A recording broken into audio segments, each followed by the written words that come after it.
Jamaica Watch St. Elizabeth This. Pound and the police managed to catch some of the stray animals. When we visited this scheme, we saw a minimal amount of animals which we would have caught out of it. But not all the animals went down without a fight, or in this case, a flight. Some made a run for it and slipped through the dragnet. Also caught in the dragnet were these goats.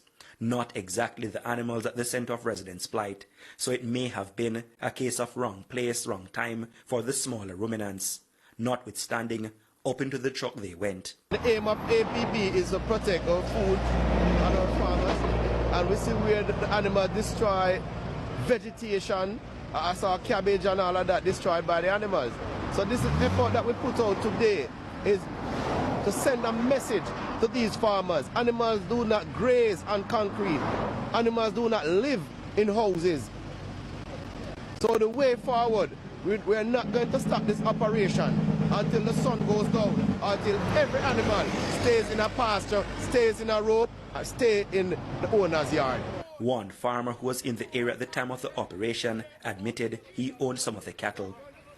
The farmer said he spent the last few days trying to secure the cattle and explained he wasn't in a state to do so in the previous weeks.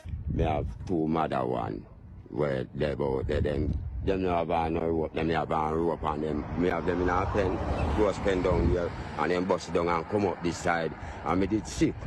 So me did go and cut a horn, so me couldn't get to come and look about them at the time when them broke away. And see by the time we recover and feel look for them, when we catch them, is a problem. The operation also gave Sergeant Holness a chance to educate another farmer about the risks posed by stray animals and commended him for safeguarding his animals.